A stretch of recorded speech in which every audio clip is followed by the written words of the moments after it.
कितना भी करो, कुछ भी करो, मगर उसका नतीजा अगर बुराई से मिलता है तो कितना बुरा लगता है। Hello everyone, Radhe Radhe. कैसे हो आप सब लोग। आज मैं फिर से अपना मॉर्निंग रूटीन स्टार्ट कर रही हूँ। सुबह 5 बज रहे हैं अभी।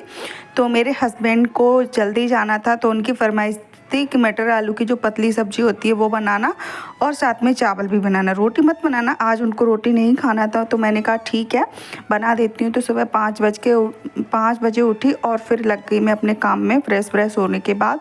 और चाय वाय अभी नहीं बनाई है, बस बनाएंगे। मैंने कहा पहले सब्जी छौंक देते हैं, उसके बाद चावल छौंक देते हैं और फिर आराम से। चाय तो तुरंत बन जाती है, लेकिन ये सब्जी और चावल को थोड़ा समय लग जाता है। तो सब्जी तो मैंने छौंक दी है। मटर आलू की सब्जी आप लोगों को दिख रही होगी बन रही है, और मेरे हस्बैंड अभी सो रहे हैं। तो मेरा जब काम निपट जाएगा ना, मतलब यहाँ किचन का सब्जी रोटी बन जाएगी ना, टिफिन रेडी हो जाएगा और पानी गर्म हो जाएगा, उसके बाद मैं अपने हस्बैंड को जगाऊंगी कि आप जाग जाओ। अभी 7 बज चुके हैं, तो उनको 7 बजे जाना था। तो लेकिन मैं कुछ जल्दी जग गई, क्योंकि कुछ चावल वावल ऐसा कुछ बनाना होता है ना, ऐसी पतली सब्जी बनानी होती है, तो उसके लिए मसाला वसाला पीसो तो बहुत समय लग जाता है। इसलिए मुझे जल्दी जगना पड़ता है। तो ये देख लीजिए, ये हमने घर पे घी बनाया था, वो वाला घी है। तो अभी हम इसका इस्तेमाल करेंगे। लेकिन ये फ्रिज में रख दिया था ना, तो ये जम गया है। तो इसको मैं क्या करूँगी, थोड़ा सा इस तरीके से चम्मच की सहायता से निकाल लेते हैं, लेकिन फ्रिज में रखने की वजह से कुछ ज़्यादा जम जाता है। तो ये देख लीजिए, मैं हमेशा इसी का यूज़ करती हूँ, घर पे बनाती हूँ, क्योंकि मैं फुल क्रीम वाला दूध लेती हूँ, तो उसमें अच्छी खासी मलाई निकल आती है। तो उसको मैं रख देती हूँ, जिससे कि उसका जो घी बनता है ना, उसको मैं कुकिंग में यूज़ करती हूँ। जैसे कई चावल पोहा और पुलाव बनता है ना, वो घी में छौंक देना, तो उसका टेस्ट कुछ अलग ही आता है। तो चलिए, अब हमने डाल दिया है थोड़ा सा घी। उसके बाद हम डालेंगे जीरा तड़क जाएगा, उसके बाद हम उसमें डालेंगे चावल। ठीक है, थोड़ा सा ही जीरा डालेंगे, क्योंकि जीरा अभी ख़त्म हो गया है नहीं है। तो जितना आप ज़्यादा जीरा डालोगे उतना ज़्यादा अच्छा टेस्ट आएगा। तो अच्छे से उसको गर्म होने देते हैं। फिर उसके बाद जीरा डाला, जीरे के बाद मैंने चावल को अच्छे से देख लिया था और अच्छे से धो लिया, और उसके बाद हमने इसमें चावल भी ऐड कर दिया। अगर आप लोगों को मेरा वीडियो अच्छा लगता है और आप लोग देखना चाहते हो, अभी तो बहुत अच्छे अच्छे व्लॉग आने वाले हैं, क्योंकि हम लोग गांव शिफ्ट होने वाले। तो गांव के रहन सहन का आपको देखना है, गांव में किस तरीके से घर होते हैं, किस तरीके से चूल्हे पे खाना बनता है, गोबर कैसे थापते हैं और कच्चे घर को लीपते कैसे हैं, सारी चीज़ें आप लोगों को देखनी है। और भैंस का दूध कैसे निकालते हैं, वो सारी चीज़ें अगर आप लोगों को देखनी है ना, तो चैनल को सब्सक्राइब जरूर करना पड़ेगा। ठीक है, तो कर लीजिए फटाफट से चैनल को सब्सक्राइब और शेयर भी कर दीजिए प्लीज़। मैं इतनी मेहनत करती हूँ तो एक लाइक और एक शेयर तो बनता ही है। तो पानी डाल दिया है मैंने, और उसके बाद मैं डाल दूँगी इसमें नमक इसलिए डालते हैं कि अगर हम सब्जी के साथ इसे खाते हैं ना, तो चावल फीके फीके रहते हैं ना, तो नमक कम लगने लग जाता है। आप इस तरीके से बनाओ तो नमक परफेक्ट लगेगा। तो चलिए, अब मिलती हूँ आप लोगों से थोड़ी सी देर में। और अभी मेरे हस्बैंड जा चुके हैं काम पर। मैंने घर का सारा काम निपटा दिया, झाड़ू लगा दी थी, पोंछा हो गया था, बर्तन कपड़े भी धुल चुके थे। उसके बाद मैं छत पे सूखने के लिए भी डालने गई थी। और अभी देखो शाम का समय हो रहा, मैं सो गई थी दोपहर में 2-3 घंटे के लिए, क्योंकि मैं जल्दी जाग गई थी इसलिए। और फिर शाम को जगी 5 बजे। 5 बजे जगने के बाद कपड़े सूखने के लिए डाले, तो उनको उठाने के लिए आ गई हूँ मैं। और यहाँ का सनसेट मतलब हो रहा था, अभी आप लोगों को दिखाऊंगी। इतना अच्छा नज़ारा था कि देखते बन रहा था। तो अभी आप लोगों को भी दिखाएंगे। तो यहाँ पे अच्छी खासी धूप निकल आती है, सुबह कपड़े सूखने के लिए डालते हैं तो शाम तक अच्छे से सूख जाते हैं, कोई दिक्कत वाली बात नहीं है। तो ये देख लीजिए, सनसेट हो रहा था, इतना बढ़िया लग रहा था। ये देख लीजिए कितना मनमोहक दृश्य, बहुत ज़्यादा अच्छा लग रहा था मुझे। तो सनसेट देखने के लिए इंसान कहाँ से कहाँ पहुँच जाता है, लेकिन मुझे तो छत से ही दिख रहा था। तो ये है यहाँ का नज़ारा जहाँ मैं रहती हूँ।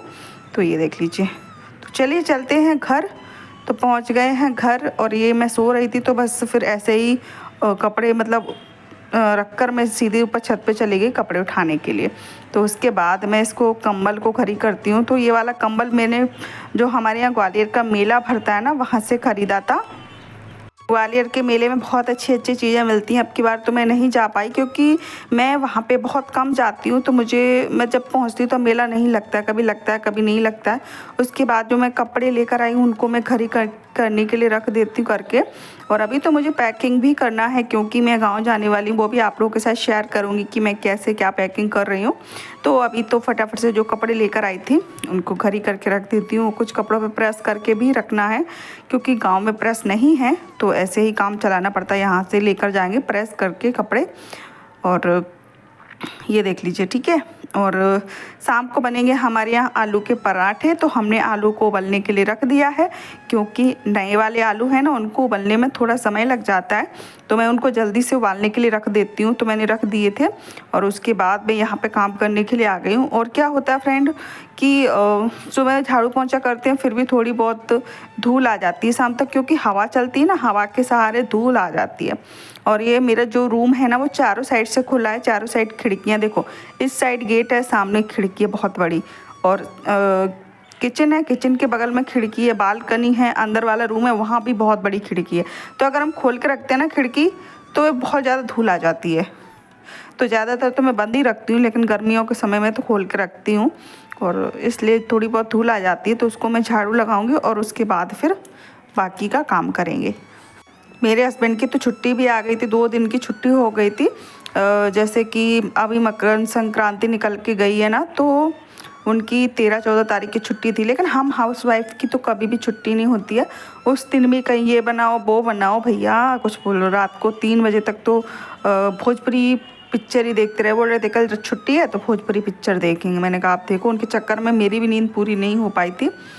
तो ये देख लीजिए, तो मैं फटाफट से थोड़ा थोड़ा झाड़ू लगा देती हूँ। वैसे तो ज़्यादा गंदगी नहीं होती यहाँ पे, इसलिए। और मैं थोड़ा बहुत सामान लेकर आई थी, वो यहीं पे रखे हुए हैं, ये देख लीजिए। और झाड़ू लगाने के बाद फिर मैं जाऊँगी सीधी किचन में, क्योंकि अभी बज रहे हैं 6:30 करीबन बज रहे होंगे, और आलू के पराठे बनाते हैं तो उसमें तो समय लगता है ना। यही बातें करने वाली थी कि इंसान के लिए कुछ ना भी, कितना भी करो, कुछ भी करो, मगर उसका नतीजा अगर बुराई से मिलता है तो कितना बुरा लगता है ना, बहुत ज़्यादा बुरा लगता है। वो तो मुझे पता कि भगवान सब देखते हैं, जैसा इंसान जो करता है वैसा उसको मिलता है, वो तो मैं भी जानती हूँ। लेकिन आजकल वो ज़माना नहीं रहा कि हम किसी की भलाई करें। भलाई किसी की, अब मैंने सोच लिया किसी कुछ भी नहीं करना है। और पीठ पीछे भी बहुत लोग बोलते हैं, कुछ ना कुछ बोलते हैं, बोलते रहने तो कोई बात नहीं। एक दिन ऐसा आएगा कि जो पीठ पीछे बोल रहे हैं वो आगे आके मेरी तारीफ़ करेंगी, ये भी मुझे पता है। तो इसलिए मैं बहुत ज़्यादा मेहनत कर रही हूँ, अपनी दिन और रात मेहनत कर रही हूँ। मेरे 2 चैनल है, एक और है सुमेंद्र की स्मार्ट दुनिया, और ये है MP ब्लॉगर सुमन। तो आपको अच्छा लगे तो प्लीज़ चैनल को सब्सक्राइब जरूर कर लेना। और अभी लेट हो रहे हैं, कुछ बातें और भी थी, तो हो सकता है मैं नेक्स्ट ब्लॉग में शेयर करूँ आप लोगों के साथ।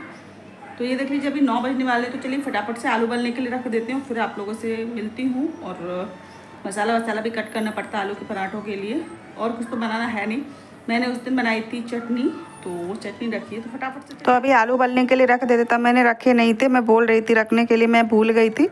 तो अभी उबलने के लिए रख देते हैं, और कम से कम 3 से 4 सीटी में आलू उबल पाएंगे ये वाले। तब तक मैं प्याज, हरी मिर्ची, लहसुन लेकर आई थी, वो सारी चीज़ें कट करके रख देते हैं, जिससे कि हमारा बात का काम जल्दी निपट जाएगा, वरना बहुत ज़्यादा समय लग जाएगा। तो चलिए मिलती हूँ आप लोगों से जब आलू उबल जाएंगे तब, ठीक है।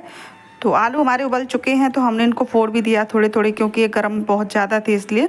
अब इसमें थोड़ा सा नमक ऐड करेंगे, और ये देख लीजिए अपने टेस्ट के हिसाब से लाल, ये क्या हो गया देखो, लाल मिर्ची फैल गई।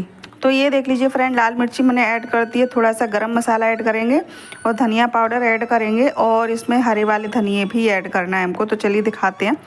तो ये है हरा धनिया और लहसुन हरा वाला और मिर्ची, तीनों चीज़ों को मैंने एक ही प्लेट में कट करके रखा था। अब इसको हम अच्छे से मिलाएंगे। सौंफ मुझे मिली नहीं थी, वरना मैं सौंफ भी मिलाती तो बहुत अच्छा टेस्ट आता। तो इसको हम अच्छे से मिक्स कर लेंगे। फिर वैसे नए वाले आलूओं का कम दिक्कत रहती है पराठे फटने की, क्योंकि ये आलू पतले नहीं होते, यानी कि इसका घोल जो होता है तो कम पतला होता है, सही बना रहता है। तो ये देख लीजिए मैं आ गई हूँ, आटा हमने लगा लिया था। तो एक बात आप लोगों को बताऊँ, जब कभी भी आप आलू के पराठे बनाए ना, तो आपको लगे कि आलू के पराठे फटने वाले या फिर आपको बनाना नहीं आता हो, तो मैं आप लोगों को एक ऐसी टिप्स देती हूँ जिससे कि पराठे कभी नहीं फटेंगे, ठीक है। तो पहली टिप्स तो ये है कि आप जब कभी भी आलू के पराठे बनाएं तो आलू में नमक तुरंत के तुरंत ही ऐड करें। जैसे कि मुझे अभी बनाना था, इसलिए मैंने सारे मसाले ऐड कर दिए। आप सारे मसाले ऐड करो, लेकिन नमक तभी करना जब आप बनाओ। नमक से क्या होता है कि आलू पतले हो जाते हैं, नमक पानी छोड़ देता है, तो उससे आलू बाहर निकलने लगते हैं, पराठे सही से नहीं बेल पाते। और दूसरा ये भी है कि आप आटा जितना ढीला लगा सको उतना अच्छा है, आलू के पराठे उतने नहीं फटेंगे। और पता, बहुत लोग ये भी बोलते हैं कि जब हम आलू के पराठे बनाते हैं ना, तो हमारे पराठों में बीच में आटे की गांठ रह जाती है। तो मैंने जिस तरीके से लोई बनाई उस तरीके से आप बनाओगे ना तो बिल्कुल भी आटे की गांठ नहीं रहेगी और पराठा एकदम फूल के तैयार होगा। मैं तो हमेशा ऐसे ही बनाती हूँ, पराठा एकदम इतना हल्का एकदम फूला हुआ होता है, दोनों परत अलग। तो अभी आप लोग को खुद ही देख लेना। और सेकने का भी तरीका अलग होता है। तो चलिए अब इसको सेकने के लिए डाल देते हैं, ठीक है। और ये आप बोल रहे होगे कि साइड में कैसे फटा, साइड में यहाँ पे एक छोटा आलू पड़ गया था, इसलिए अच्छे से वो फूटा नहीं था ना, इसलिए। इस तरीके से लोई बनाना है आपको। बहुत लोग क्या करते हैं कि इसको बेल लेते हैं, बेलने के बाद फिर आलू भरते हैं, लेकिन हम इस तरीके से लोई बनानी चाहिए, ठीक है। इस तरीके से हाथों से लोई बनाना चाहिए और उसमें फिर आलू भरना चाहिए। ये देख लीजिए, ठीक है। तो पराठे को पहले हमने एक साइड से पलट दिया है। अभी हमको तेल, घी, रिफाइंड अभी नहीं लगाना है। हमको कब लगाना है वो मैं अभी आप लोगों को बताऊंगी। और ये देख लीजिए, आलू तो मैं बहुत ज़्यादा भरती हूँ क्योंकि आलू के पराठे में मुझे आलू बहुत ज़्यादा पसंद है। हर किसी को पसंद होते हैं, ज़्यादा से ज़्यादा आलू भरते हैं तो ज़्यादा पराठे अच्छे लगते हैं। तो एक साइड मैंने पलट दिया। अब इसको दोबारा से पलटेंगे ना, उसके बाद इसको तेल वेल घी जो भी लगाना है उसके बाद लगाना है। बहुत लोग अभी लगा देते हैं इस साइड, ऐसा नहीं, अच्छे से सिक जाना चाहिए, उसके बाद हम तेल घी इस पर लगाएंगे। तो चलिए, जब तक हमारी लोई भी बन के तैयार हो गई है, इस तरीके से धीरे धीरे करके इसको बंद कर देना है। और इस तरीके से बहुत लोग क्या करते हैं, बेलन को टाइटली बेलते हैं। टाइटली नहीं बेलना है, एकदम हल्के हल्के हाथों से इसे बेलना है। हर चीज़ कोई भी खाना हो उसको बनाने का अगर सही तरीका हमको पता हो ना, तो खाना कभी भी ख़राब नहीं होता, वो अच्छा ही बनता है। तो ये देख लीजिए, दोनों साइड हम अच्छे से घी लगा देते हैं और अच्छे से पराठा फूलेगा, बिल्कुल भी गांठ नहीं पड़ेगी इसमें। तो चलिए दिखाते हैं अभी आप लोगों को। इसको अच्छे से हम सेकते रहेंगे। ये देख लीजिए, तब तक हमारा ये वाला पराठा सिकेगा, तब तक दूसरा वाला धीरे धीरे हाथों से हमें इसको बेलना है। ये देख लीजिए, बन रहा है ना कितना बढ़िया पराठा। बस ऐसे ही आप लोगों के भी बन के तैयार हो जाएंगे, ठीक है। और वो वाला पराठा भी देख लीजिए, आपको बीच में बिल्कुल गांठ वाँठ नहीं दिख रही होगी। यहाँ पे ठम्मस पराठा होता है वो अलग होता है, और जो हल्का पराठा होता है वो अलग होता है। देखने में ही पता चल जाता है कि कौन सा पराठा हल्का है और कौन सा पराठा एकदम ठम्मस वाला पराठा अच्छा नहीं लगता खाने में। तो चलिए, ये हमारा पराठा लगभग सिक चुका है और अब हम खाना अपने लिए परोसते, क्योंकि मैंने मेरे हस्बैंड से बोला था आप आ जाओगे ना तभी हम गरमा गरम बनाएंगे, ठीक है। तो ये देख लीजिए, तो इस वाले पराठे को भी सेक लेते हैं, फिर मेरे हस्बैंड को दे देंगे खाने के लिए, फिर उसके बाद तब बनाएंगे। पराठे हो तो गर्मा गर्म ही अच्छे लगते हैं, ठंडे अच्छे नहीं लगते हैं। तो ये देख लीजिए, ये है मोमोज वाली चटनी। तो मिलते हैं नेक्स्ट वीडियो में। अच्छा लगे तो ज़रूर लाइक कर देना।